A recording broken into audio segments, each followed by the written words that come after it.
الحمد لله فالق النوى والحب ومخرج الحصيد والأب وقابل التوب وغافر الذنب الواحد الصمد الرب الذي لا يدركه ناظر ولا يملكه خاطر أحمده تعالى حمدا يستفرغ به وسع الطاقة وأعوذ به من أهوال يوم الحاقة وأشهد أن لا إله إلا الله وحده لا شريك له وأشهد أن محمدا عبده ورسوله اللهم صل على محمد وعلى آل سيدنا محمد عباد الله أوصيكم وإياي أولا بتقوى الله قال الله تعالى في قرآنه الكريم أعوذ بالله من الشيطان الرجيم بسم الله الرحمن الرحيم يا أيها الذين آمنوا لا يسخر قوم عن قوم عسى أن يكونوا خيرا منهم ولا نساء من نساء عسى أن يكن خيرا منهن صدق الله العلي العظيم. சர்வ புகழும் புகழ்ச்சியும் ஏக பராபரனாகிய வல்ல இறைவன் ஹக் சுப்ஹானஹு வ தஆலா அவன் ஒருவனுக்கே சொந்தமானதாகும். ஸலவாத்து சலாம் கருணைகள் அனைத்தும் எமது கண்மணி ரசூலே அக்ரம் ஸல்லல்லாஹு அலைஹி வஸல்லம் அவர்கள் மீதும் அன்னாரை பின்பற்றிய சஹாபாக்கள் அவர்களுக்கு பிறகு தாபியீங்கள் தாபியீங்கள் இவ்வாறாக அன்றிலிருந்து இன்று வரைக்கும் அல்லாஹு தஆலாவிடத்தில் எவர்கள் நெருக்கத்தை பெற்றுக்கொண்டார்களோ அல்லாஹ்விடத்திலே நல்லடியார்கள் என்று எவர்கள் வெற்றி அடைந்தார்களோ அவர்கள் மீதும் நம் அனைவர்கள் மீதும் அல்லாஹு தஆலாவுடைய அருள் கிடைக்க வேண்டும். அன்புக்குரிய இஸ்லாமிய பெரியோர்களே, வாலிபர்களே, அருமைக்குரிய சிறார்களே, அல்லாஹு தஆலா அவன் ஒருவனை பயந்து கொள்ளும்படி ஆரம்பத்தில் எனக்கும் அப்பால் உங்கள் எல்லோருக்கும் வசியத் என்கிற நற்கட்டளையை கொண்டு நல்ல உபதேசம் செய்து கொள்கிறேன். வல்ல ரஹ்மான் நம் எல்லோரது நாட்டங்கள், தேட்டங்கள், தேவைகள் அனைத்தையும் தூய்மையானதாக ஆக்கி வைப்பானார். அன்பார்ந்தவர்களே, ஒரு முக்கியமான ஒரு விசேடமான காலப்பகுதியிலே நாம் இருக்குகின்றோம். அதாவது நீண்ட நாட்களாக, மாதங்களாக இந்த நாட்டிலே முஸ்லீம் சமூகம் பல்வேறுபட்ட இன்னல்கள், துன்பங்கள், துயரங்களுக்கு ஆளாகியிருந்து மனோரீதியான தாக்கங்களுக்கு உள்வாங்கப்பட்டிருந்து அண்மை காலங்களில் சற்று அமைதியாக எமது சமூகம் இந்த நாட்டிலே வாழ்வது போன்ற ஒரு நிலையை நாம் காண முடிகிறது. ஆனாலும் கூட நாம் நினைத்து கொள்ளக்கூடாது நாம் நிம்மதியாக இங்கு வாழுகிறோம் என்று. நமக்கு எதிரான பிரச்சாரங்களும் நமக்கு எதிரான காழ்ப்புணர்ச்சிகளும் மிக நுட்பமான முறையில் சொல்வார்களே, தண்ணீருக்குள் நெருப்பு எடுத்து செல்லப்படுவது என்பதாக, அதுபோன்று நாட்டிலே ஆங்காங்கே நடந்து கொண்டுதான் இருக்குகிறது என்பதை நாம் மறுக்க முடியாது. அதாவது மழை நின்றாலும் கூட தூத்தல் நிற்கவில்லை என்பார்கள். ஆங்காங்கே தூறிக்கொண்டுதான் இருக்குகிறது. அது மாத்திரமல்ல, நமக்கு எதிராக புனையப்பட்ட அந்த விடயங்கள் சாம்பல் பூத்த நெருப்பை போன்றிருப்பதை நாம் கண்டுகொள்ள வேண்டும். நாம் ஒன்றுமில்லை இங்கு என்று நினைத்து நாம் ஆரவாரமாக நமது விடயங்களை செய்ய ஆரம்பித்து விட்டோம் என்றால், சாம்பல் பூத்த நெருப்பு உங்களுக்கு தெரியும், காலை வைத்தால் அது கடித்து விடும். அவ்வாறுதான் மிக நிதானமான முறையில், மிக சிந்தனா ரீதியான முறையில் எமது வாழ்க்கையை எடுத்து செல்ல வேண்டிய ஒரு முக்கியமான ஒரு காலப்பகுதியிலே நாம் இருக்குகின்றோம். ஆகவே நாம் நமது எதிர்காலத்தை எவ்வாறு எடுத்து செல்ல வேண்டும், பாதுகாப்பாக எடுத்து செல்ல வேண்டும் என்கிற விடயத்தில் நம்மில் கற்றவர்கள், சிந்தனையாளர்கள், மூத்தவர்கள் எல்லோருமே சிந்தித்து செயலாற்ற வேண்டிய ஒரு கடமை நமக்கு இருக்குகிறது. சமுத்திரத்திலே ஒருவன் வள்ளத்திலே பிரயாணம் செய்கின்றன வைத்துக் கொள்ளுங்கள். சமுத்திரத்தின் நடுவுக்கு செல்லுகின்ற பொழுது கடுமையான மழை பொழிகிறது, மின்னல் வெட்டுகிறது, கடல் கொந்தளிக்க ஆரம்பிக்குகிறது. இந்த நேரத்தில் அவர் என்ன முடிவெடுக்க வேண்டும்? அந்த வள்ளத்திலே இருப்பவர்கள் நாம் எவ்வாறாவது நாம் கரை சேர வேண்டும், நமது உயிர்கள் பாதுகாக்கப்படல் வேண்டும், நமது உடைமைகள் பாதுகாக்கப்படல் வேண்டும் என்பதற்காக வேண்டி அவர்கள் ஒரு தீர்க்கமான முடிவெடுக்க வேண்டிய ஒரு நிர்பந்தம் அங்கு ஏற்படுவதை காணலாம். அதை விட்டுவிட்டு நமது சொந்த பிரச்சனைகள், ஊர் பிரச்சனைகள் அல்லது வேறு வேறு பிரச்சனைகளை அந்த இடத்திலே ஆராய்ச்சி செய்து கொண்டிருந்தார்கள் என்றால் அந்த வள்ளத்திலே இருக்கின்ற எல்லோருமே சமுத்திரத்திலே மூழ்கடிக்கப்பட வேண்டிய ஒரு இக்கட்டான நிலைக்கு தள்ளப்படுவார்கள். அவ்வாறுதான் இதோ இதோ ஆறு இருக்குகிறது நம்ம ஊரிலே, இந்த ஆறுக்கு அப்பால் நாம் சென்றிருக்கின்றோம். மாலையானதும் கடுமையாக மழை பொழிந்து கொண்டிருக்கிறது. நாம் ஆற்றை கடக்க வேண்டும். ஆகவே ஆற்றில் தண்ணீர் அதிகமாக வருவதற்கு முன்பாக நாம் கடந்து கொண்டோம் என்றால் நமது உயிரை பாதுகாத்துக் கொள்ளலாம், உடைமைகளை பாதுகாத்துக் கொள்ளலாம். அல்லது நாம் உண்மையிலேயே ஆறு நிரம்பி விட்டது, இப்பொழுது என்ன செய்வது? உன்னால் தான் நான் தாமதமாகினேன், இவனால் தான் நமது பிரயாணம் தடுக்கப்பட்டிருந்து நமக்குள் சண்டையிட்டுக் கொண்டிருந்தால் நமது உயிர்களை பாதுகாக்க முடியாது, உடைமைகளை பாதுகாக்க முடியாது, சொந்தங்களை பார்க்கக்கூடிய சூழல் நமக்கு ஏற்படாது. அந்த நேரத்தில் சண்டையிடுவதை பார்க்கிலும் நாம் ஒரு தீர்க்கமான முடிவுக்கு வந்து எவ்வாறு நமது உயிர்களை பாதுகாத்துக் கொள்ளலாம், உடைமைகளை பாதுகாத்துக் கொள்ளலாம், நமது உறவினர்களை சந்தித்து வீடுகளுக்கு செல்லலாம் என்பதை சிந்திப்பதா, நாம் சண்டையிட்டுக் கொண்டிருப்பதா? அவ்வாறான நிலைக்குத்தான் நாம் இன்று வந்திருக்கின்றோம். நமது பிரச்சனைகளை நாம் ஆராய்கின்ற காலம் சென்று விட்டது. நாம் எல்லோருமே நமக்கு இதற்கு பிறகு இந்த அரசாங்கங்கள், இந்த நாட்டிலே இருக்கின்ற அரசியல்வாதிகள் நமக்கு உதவி செய்வார்கள் என்று நம்மால் எதிர்பார்க்க முடியாது. கற்றவர்கள், மாற்று சமூகத்தார்கள் நமக்கு உதவ வருவார்கள் என்று நம்மால் உறுதியாக சொல்ல முடியாது. ஆகவே நமது நிலைப்பாட்டை, நமது எதிர்காலத்தை தீர்மானிக்க வேண்டிய பொறுப்பு நமது கரங்களிலே இருக்குகிறது. நாம் நம்மை ஸ்திரமான ஒரு சமூகமாக, கல்வி அறிவுள்ள சமூகமாக, ஒழுக்கங்கள், நல்ல பண்புகள், பண்பாடுள்ள சமூகமாக நம்மை நாம் மாற்றிக்கொள்ளாத வரைக்கும் நமது பிரச்சனைக்கு எவருமே தீர்ப்பு சொல்ல வரமாட்டார்கள், தீர்த்து வைக்க வரமாட்டார்கள். ஆகவே அன்பார்ந்தவர்களே, நமது தேவைகள், நமது எதிர்கால நன்மைகளை நாம் நல்ல முறையில் எடுத்துச் செல்ல வேண்டும் என்றால் நாம் ஒற்றுமைப்பட வேண்டும், நாம் ஐக்கியப்பட வேண்டும், நாம் எல்லோருமே ஒரு கருத்துக்குள் உள்வாங்கப்படல் வேண்டும்.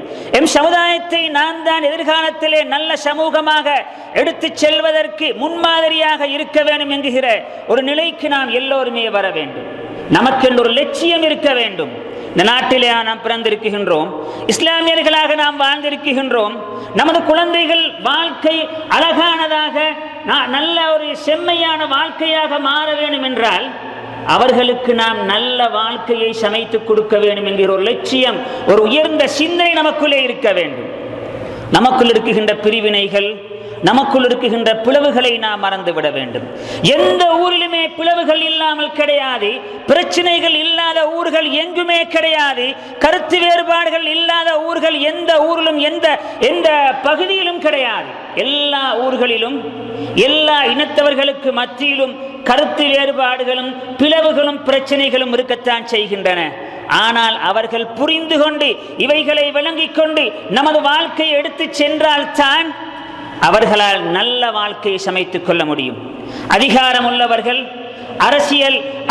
அரசியல் ஈடுபாடு உள்ளவர்கள், பள்ளிவாயல் நிர்வாகிகள், அதே போன்று ஆசிரியர்கள், மூத்தவர்கள், சிந்தனையாளர்கள், இவர்கள் எல்லோருமே நாம் ஒன்றுபட வேண்டும். ஒன்றுபட்டால் தான் நமது எதிர்காலம் நல்ல காலமாக இருக்கும். உலகத்திலே தவறு செய்யாதவர்கள் எவருமே கிடையாது. நாம் தம்மை பற்றி சிந்தித்து பார்க்க வேண்டும். தான் எவ்வாறு இருக்குகிறேன், தான் எவ்வாறு உழைக்குகிறேன், தனது வாழ்க்கை எவ்வாறு இருக்குகிறது, தனது பண்புகள் எவ்வாறு இருக்குகின்றன, தனது வியாபாரத்தில் நேர்மை இருக்குகிறதா இல்லையா, தன்னை பற்றி சிந்திக்க வேண்டும். அடுத்தவர்களை பற்றி சிந்தித்துக் கொண்டு, அடுத்தவர்களை குறை கூறிக்கொண்டு, அடுத்தவர்களை மீது பழிகளை சொல்லிக்கொண்டே நாம் சென்றோம் என்றால் நமது காலம் நல்ல காலமாக மாற முடியாது. அன்பார்ந்தவர்களே, இந்த இடத்துக்கு நாம் வந்து நம்மை நாம் திருத்திக் கொள்ளாத வரை நிச்சயமாக நமது எதிர்காலம் நல்ல காலமாக மாற முடியாது. அல்லாஹ் சுப்ஹானஹு வ தஆலா மனிதனை படைத்து, மனிதனில் ஒவ்வொருவருக்கும் வெவ்வேறுபட்ட தன்மைகளை, வெவ்வேறுபட்ட திறன்களை அல்லாஹ் கொடுத்திருக்கின்றான். எல்லோருக்குமே ஒருவரிடத்தில் அனைத்து திறனும் இருப்பது கிடையாது. எல்லோரிடத்திலே அனைத்து திறனும் இருப்பது கிடையாது. ஒருவரிடத்தில் கல்வி இருக்கும், ஒருவரிடத்தில் அரசியல் இருக்கும், ஒருவரிடத்தில் பொருளாதாரம் இருக்கும், ஒருவரிடத்தில் நல்ல ஆராய்ச்சி, நல்ல சிந்தனைகள் கிடைக்கும், ஒருவரிடத்திலே ஆன்மீக அறிவு கிடைக்கலாம், மற்றொரு இடத்திலே பண்பாட்டு அறிவு கிடைக்கலாம், பௌதீக வாழ்க்கைக்கு தேவையான அறிவுகள் கிடைக்கலாம். அல்லாஹு தஆலா மனிதனை அவ்வாறு தான் படைத்திருக்கின்றான். ஒருவனுக்கு நிரப்பமாக எல்லா பகுதிகளையும் குடைத்தது கிடையாது, அது ரசூலே அக்ரம் ஸல்லல்லாஹு அலைஹி வஸல்லம் அவர்களை தவிர. ஆகவே அன்பார்ந்தவர்களே, நம்மிடத்தில் வெவ்வேறுபட்ட தன்மைகளை, வெவ்வேறுபட்ட ஆற்றல்களை அல்லாஹ் தந்திருக்கின்றான். அந்த ஆற்றல்களை நாம் செயல்படுத்த வேண்டும் என்றால் நாம் ஐக்கியப்படல் வேண்டும். அல்லாஹ் குர்ஆனிலே கூறுகிற பொழுது, இன்ன ஷாயக்கும் லஷத்தா, உங்கள் முயற்சிகள் பல்வேறுபட்ட விதங்கள் என்பதாக அல்லாஹ் சொல்லுகின்றான்.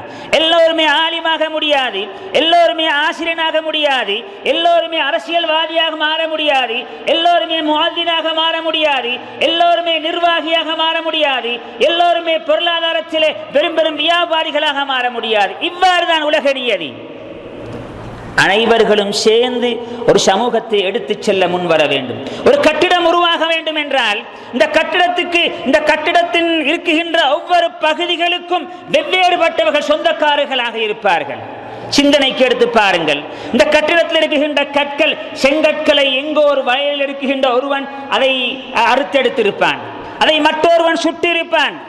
அதே போன்று இங்கு இருக்குகின்ற சுண்ணாம்புகளாக இருக்கலாம், அல்லது இங்கு இருக்குகின்ற சிமெந்திகளாக இருக்கலாம். ஒரு தொழிற்சாலையிலே தயாரிக்கப்பட்டு வெவ்வேறுபட்ட தொழிற்சாலைகள் மூலமாக இங்கு வந்திருக்கிறது.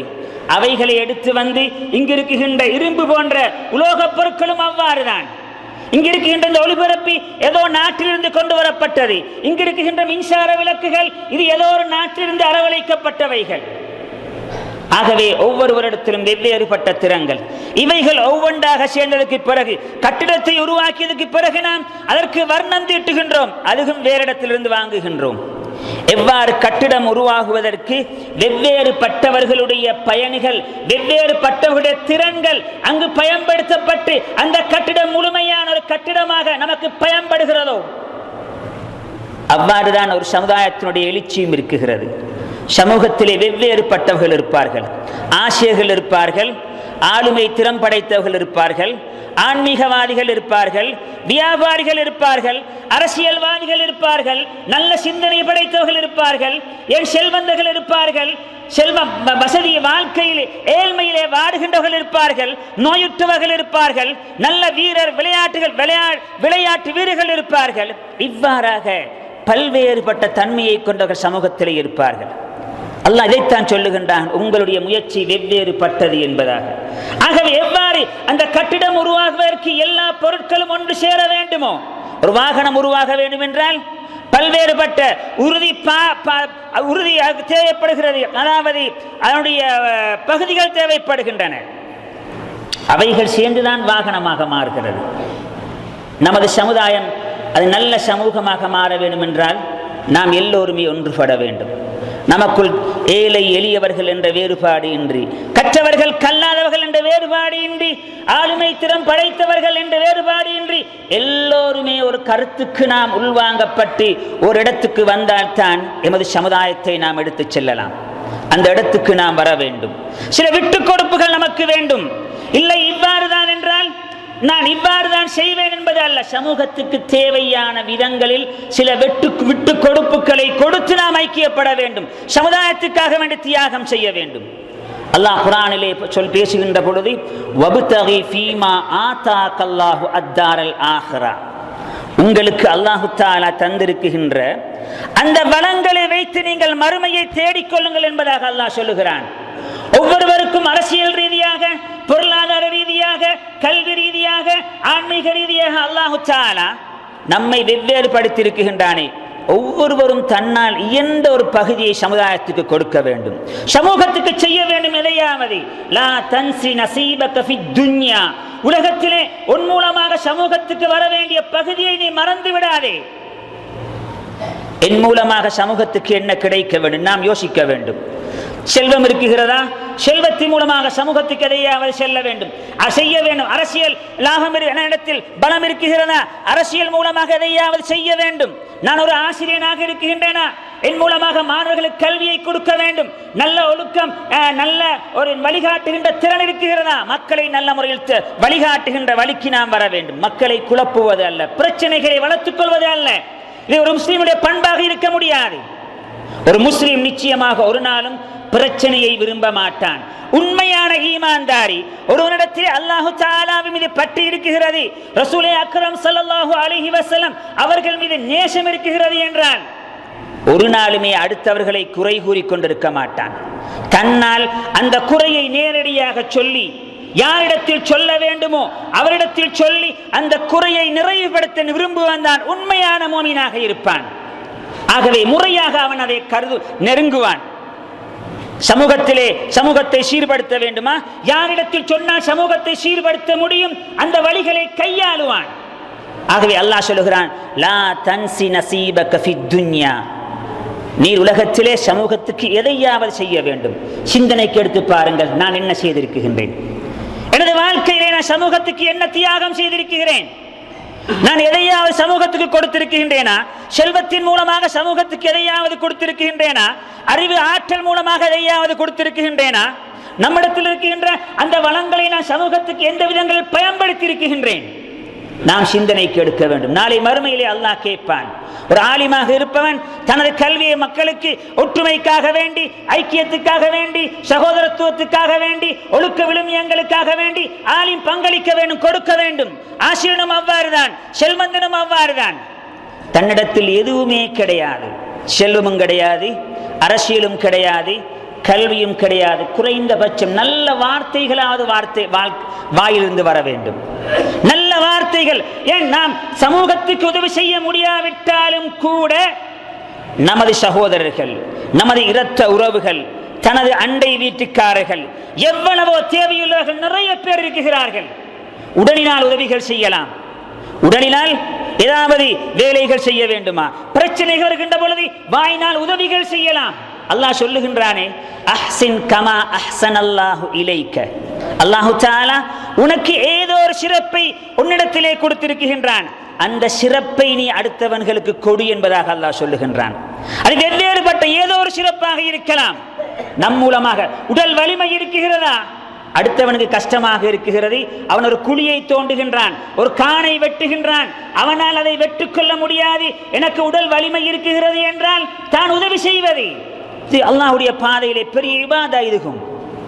இவ்வாறாக ஒவ்வொருவரும் அடுத்தவரை புரிந்து கொண்டு எமது வாழ்க்கையை எடுத்துக்கொண்டு சென்றால்தான் நமது வாழ்க்கை நல்ல வாழ்க்கையாக, நல்ல சமூகம் நம்மிடத்தில் உதவாக வாய்ப்பு இருக்கிறது.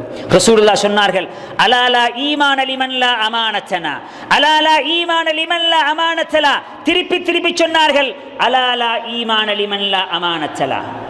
எவனுக்கு பொறுப்பு இல்லையோ அவனுக்கு ஈமானே கிடையாது.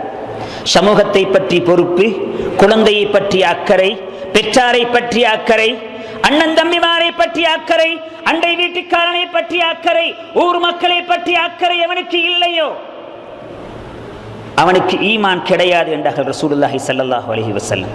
நாம் உண்மையான ஈமான் தாரிகளாக இருந்தால் நாம் சமூகத்தை பற்றி சிந்திக்க வேண்டும்.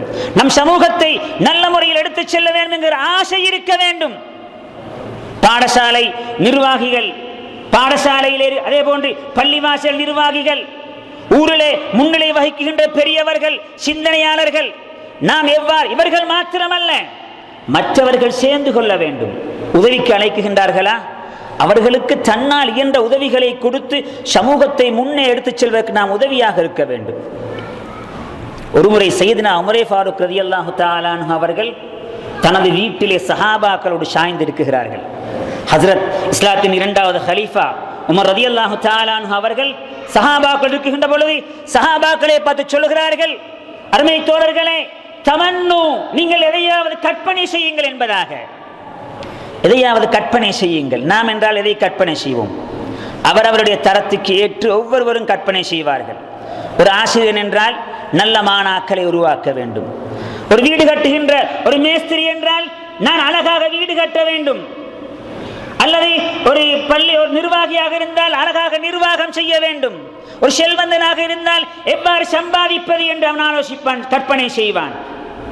இல்லை, வெவ்வேறாக எனக்கு தங்க குவியல்கள் வேண்டும், மாணிக்கங்கள் வேண்டும், இவ்வாறு வேண்டும் என்று கற்பனை செய்யலாமா இல்லையா?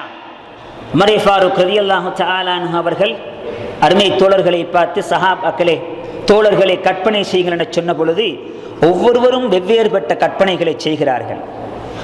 உமர் ரலியல்லாஹு தஆலா அன்ஹு அவர்கள் ஒரு சஹாபியை பார்த்து கேட்கிறார்கள், தோழர் அவர்களே, நீங்கள் என்ன கற்பனை செய்தீர்கள் என்பதாக.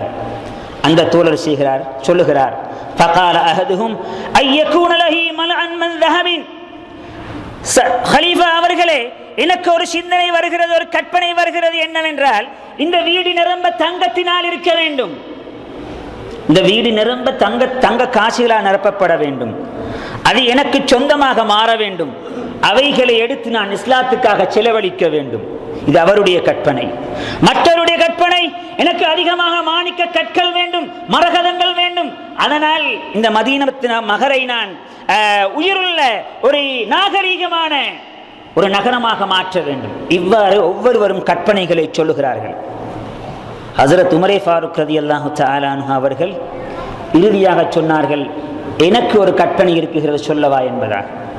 சஹாபாக்கள் ஹலீஃபா அவர்களை சொல்லுங்கள் என சொன்ன பொழுது, அத்தமன்னி மில் ஹாத பைத மிஸ்ல அப்துல்லா இப்னு அபி உபைதுல் ஜர்ராஹ் ومعاذ بن جبل رضي الله تعالى عنه وسالم مولى خليفة وسالم مولى حذيفة رضي الله تعالى عنه.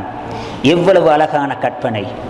எனக்கு ஒரு கற்பனை இருக்கிறது. என்னவென்றால், எனது வீட்டுக்குள்ளே தம்மை விட்டு பிரிந்த சஹாபாக்கள் முஆத் இப்னு ஜபல் ரலியல்லாஹு தஆலா அன்ஹு, அப்துல்லா இப்னு ரவாஹா ரலியல்லாஹு தஆலா அன்ஹு, சாலிம் மௌலா அபூ ஹுதைஃபா ரலியல்லாஹு தஆலா அன்ஹு, இவ்வாறான நிரம்பிய நல்ல சஹாபாக்கள் என்னிடத்திலே மீண்டும் இருக்க வேண்டும் என்று கற்பனை செய்கின்றேன். எவ்வளவு அழகான கற்பனை! சிந்தனைக்கு எடுத்து பாருங்கள். அவர்கள் இருந்தால், சஹாபாக்களே, நீங்கள் நினைக்கின்ற தங்கத்தையும் சம்பாதித்துக் கொள்ளலாம், மரகதத்தையும் சம்பாதித்துக் கொள்ளலாம், மதீனத்து நகரத்தை செழுமையுள்ள நகரமாக மாற்றலாம். நான் இன்று உமர் ஒரு பெரிய ஹலீஃபாவாக இந்த இடத்தில் இருக்குகின்றேன் என்றால் அதற்கு காரணம் இந்த சஹாபாக்கள் என்பதாக சொன்னார்கள். அவர்களுடைய ஒத்துழைப்பு, அவர்களுடைய அரவணைப்பு, அவர்களுடைய உயர்ந்த சிந்தனை, அவர்களுடைய கருத்துக்கள் தான் என்னை இமாமுல் ஆதலீன் என்கிற நேர்மையான உயர்ந்த ஒரு இமாமாக மாற்றுவதற்கு துணை சென்றது என்பதாக ஹஸ்ரத் உமரே ஃபாரூக் ரலியல்லாஹு தஆலா அன்ஹு அவர்கள் சஹாபாக்களிடத்திலே சொன்னார்கள். வரலாற்று ஆசைகள் பேசுகின்ற பொழுது லௌலா முஆத் லஹலக உமர் ரலியல்லாஹு தஆலா அன்ஹு சொல்கிறார்கள்.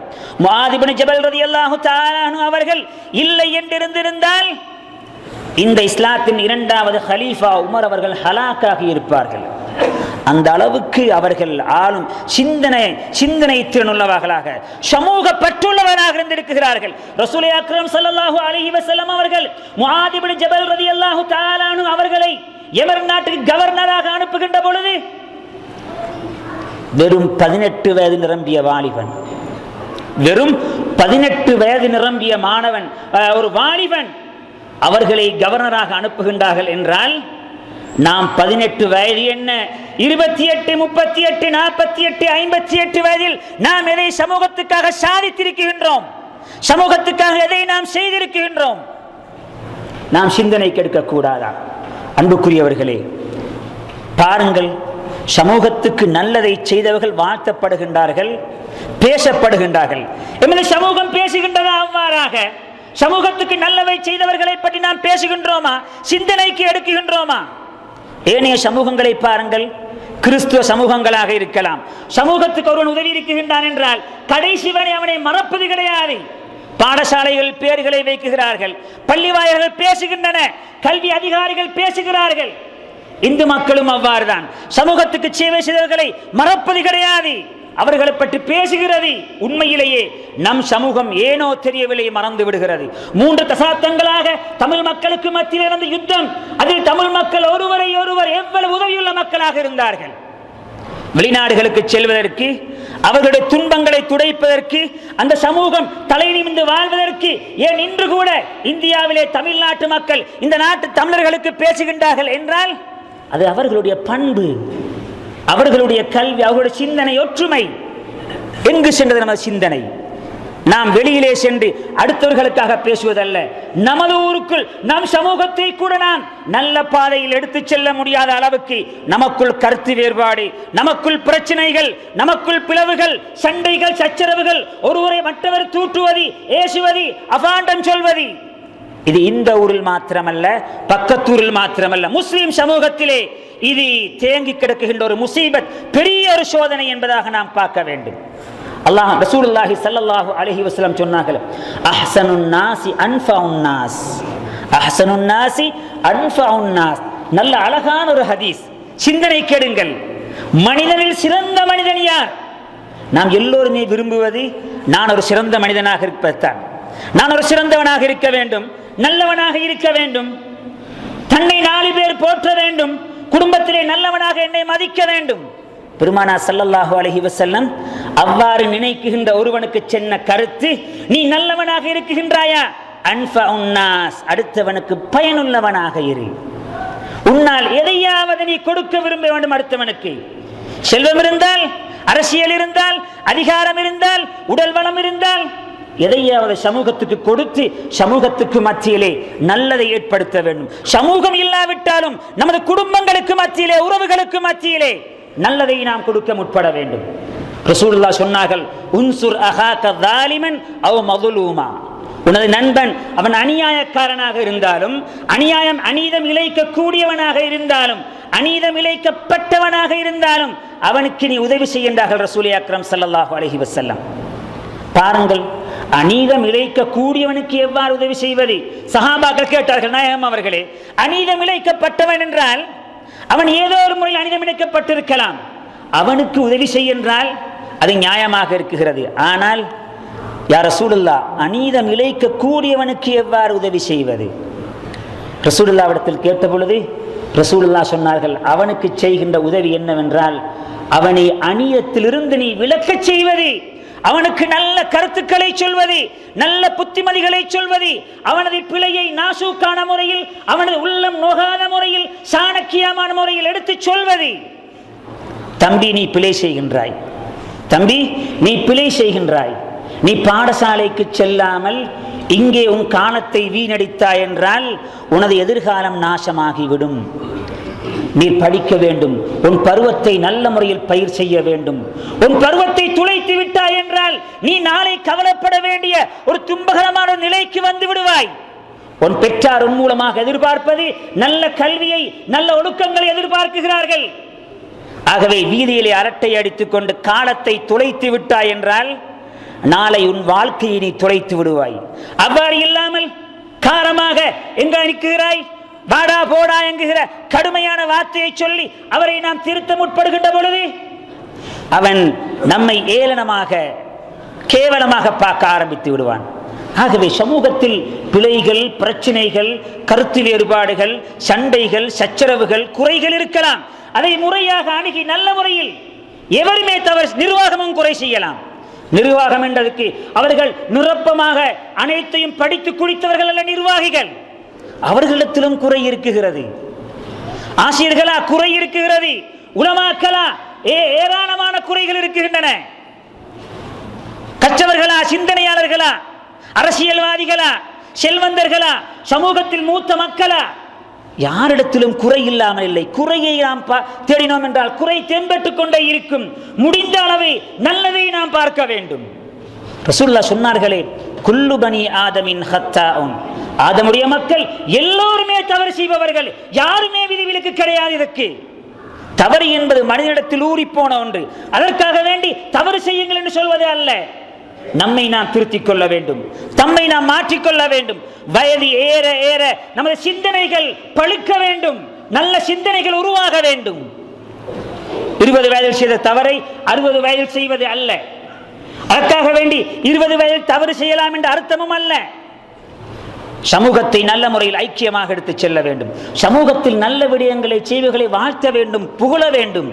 அவர்களை மறந்துவிடக் கூடாது. நாம் நமது சமுதாயத்தில் ஒரு பண்பு இருக்கிறது, என்னவென்றால், சிந்தனைக்கு எடுத்து பாருங்கள், ஒருவனை எப்பொழுது போற்றுகிறார்கள், ஒருவனுடைய நல்ல விடயங்களை எப்பொழுது சொல்லுகிறார்கள், அவன் சமூகத்துக்கு சில சேவைகளை எப்பொழுது செல்லுகிறார்கள் என்றால் மரணத்துக்கு பிறகுதான் சொல்வார்கள். ஜனாசா பள்ளி வாயிலுக்கு எடுத்து வந்து வைக்கப்பட்டிருக்கும். அப்பொழுது பள்ளியிலே, ஊரிலே ஒரு பெரியவர் வருவார். இந்த ஜனாசா இருக்குகின்ற காலங்களில் பள்ளிக்கு நிறைய சேவை செய்திருக்கிறார்.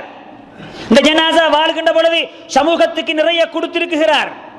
பாடசாலை கட்டுமானங்களுக்கு நிறைய வேலைகளை செய்திருக்கிறார், மக்களுக்கு உதவிகள் செய்திருக்கிறார் என்று எப்பொழுது சொல்லுகிறது சமுதாயம்? ஒருவன் செத்ததற்கு பிறகுதான் சொல்லுகிறது. செத்து பள்ளிக்கு எடுத்து வந்து வைத்ததற்கு பிறகு அவன் சந்துக்கிலே வைக்கப்பட்டிருக்கின்றான், அவனுக்கு எதுவுமே தெரியாது. அது வரைக்கும் என்ன சொல்லிக் கொண்டிருந்தான்? நான் செய்த நன்றியை சமூகம் மறந்து விட்டது என்பதாக. உண்மையிலே நன்றியுள்ள மக்களாக நாம் இருக்க வேண்டும். மல்லம் யஷ்குரின் நாஸ் லம் யஷ்குர் லில்லாஹ். மனிதனை நாம் வாழ்த்த வேண்டும், புகழ வேண்டும். ஒவ்வொருடைய சேவைகளையும் நேரம் வருகின்ற பொழுது அவைகளை சொல்ல வேண்டும். இந்த பாடசாலைக்கு இவர் உதவி இருக்குகிறார், இந்த ஆசிரியர்கள், இந்த தனவந்தர்கள், இந்த அரசியல்வாதி